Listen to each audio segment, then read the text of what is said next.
ایک بات میں آپ کے سامنے کلیئر کر دوں، قسم خدا سیٹیں نہیں چاہیے، اپنا نظریہ اور آئین چاہیے، اپنا حق چاہیے۔ اگر صرف سیٹوں کی بات ہوتی تو ایک سجدے سے سیٹیں ملتی تھی، اگر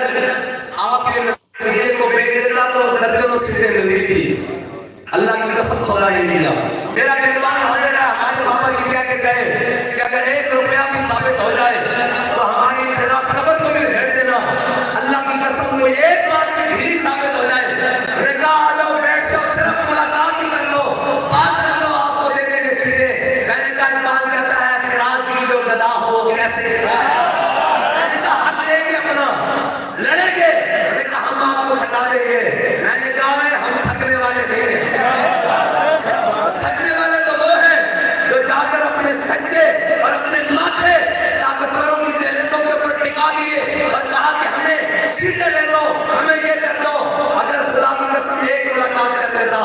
یہ صرف ایک آنا کر ملاقات کرو، یہ اکڑ کا موت ہے، تو ہم آج کی اپنی بنیاد کو نہیں کرتے، اس بات پر کرتے ہیں کہ ہمارے ہاتھوں میں حق کا لگا ہے۔ ہاں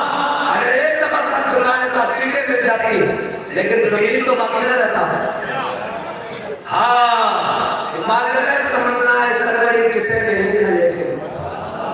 کسے نہیں دل کرتا کہ یہ ساری عیاشیاں ہوں، لیکن یار ہم نے اللہ اور اس کے رسول کی بارگاہ میں پیش نہیں ہونا، نہیں پیش ہونا۔ مجھے یہ یقین ہے میں نے اللہ کی بارگاہ میں پیش ہونا ہے، اور یہ بھی یقین ہے نہ میں نے کسی کا حق مارا ہے اور نہ اپنا حق کسی کے سامنے بیچا ہے۔ رہی بات کہ سجدہ تم نے دیا تو لوگ آج بھی نہیں کرتے، ہراؤ کہتے تھے ووٹ کم پڑے گے، میں نے کہا ایک بھی نہ دو،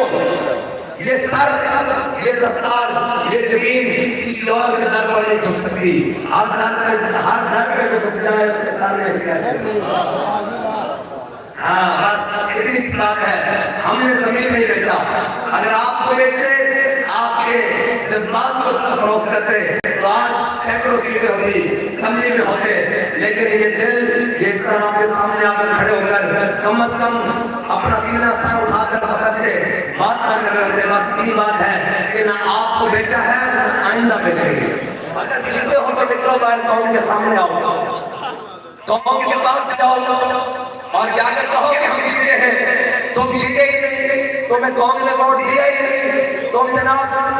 مشینری کو ساتھ ملا کر اور سارے نظام کو ساتھ ملا کر تم یہ کہتے ہو کہ ہم جیت رہے ہیں۔ یہ جیت نہیں ہے بھائی، یہ تو بددیانتی اور بدماشی ہے، یہ تو جناب غنڈہ گردی ہے۔ لیکن یہ یاد رکھنا کہ اللہ کو ظلم پسند نہیں ہے، اور اللہ تعالیٰ نے ارشاد فرمایا کہ ظلم میں نے اپنی ذات پر بھی حرام کر رکھا ہے۔ پورے پاکستان میں پوری دنیا نے دیکھا ہے، میڈیا نے بھی دیکھا ہے، فارم 45 نے بھی دیکھا ہے، اور تمام ریزلٹس نے بھی دیکھا ہے۔ بین الاقوامی میڈیا بھی چپ رہا، اس نے کہا کہ توقع سے باہر جا کر قوم نے تحریک لبیک پاکستان پر اعتماد کیا ہے، تحریک لبیک پاکستان کے امیدواروں کو ووٹ دیا ہے، اپنا نشان انہوں نے قوم نے اپنا ووٹ کرین کے نشان کے اوپر دیا ہے، لیکن ہضم نہیں ہو سکا۔ اگر تمہیں یہ بات ہضم نہیں ہے تو ہم تو میدان میں ہیں، اگر تمہیں ایمان میں ہم پسند نہیں تو ہمیں میدان سے تو تم بھگا نہیں سکتے، میدان میں سے تو تمہیں بھاگنا پڑے گا۔ جب تم میدان میں سے بھاگو گے تو پھر ایمان میں یا ہم ہوں گے یا محمد عربی قدیر۔ اور پوری قوم کے مینڈیٹ پر ڈاکہ ڈالا گیا، پوری دنیا کو یہ تماشا دکھایا گیا، اور پاکستان کا چہرہ پوری دنیا کے سامنے ان بدبختوں کی وجہ سے، ان چوروں کی وجہ سے، قوم کے بھی چور، خزانے کے بھی چور، اور اب ووٹوں کے بھی چور، یعنی کہ انتہا ہے، جھوٹ اور بددیانتی کی انتہا ہے کہ ہر چیز کی چوری کر کر ملک کے اوپر مسلط ہونے کی کوشش کر رہے ہیں۔ تو یہ یاد رکھنا کہ جھوٹ کا نظام چل نہیں سکتا اور بددیانتی کا نظام چل نہیں سکتا۔ رہی بات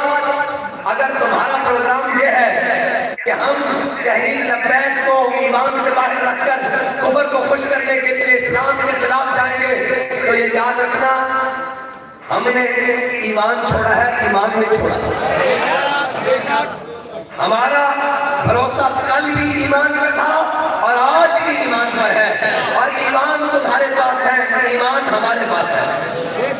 اور تم یہ چاہتے ہو، ہمیں یہ پتا ہے کہ تم نے تحریک لبیک کے یہ ملک امانت خان راوت صاحب، یہ ریاض خان صاحب، یہ سید عاقب حسین شاہ صاحب، چلو میں نے تو پسند نہیں کرنا چلے ہو جنہیں میری تصویر نہیں کرنے دیتے، تسی کی سمجھتے ہو میری ایمان انٹر کرتے، کوئی گل نہیں، ایمان میں چھے ہوں گے، میدان میں میں ہوں گا۔ سے کہتا ہوں کہ اگر ان کے اندر ایک رتی برابر بھی ضمیر ہوتا زندہ تو یہ کہتے کہ ہم نہیں دیتے، لیکن جب قوم کے خزانوں کے چور ہوں ان کے آگے قوم کے مینڈیٹ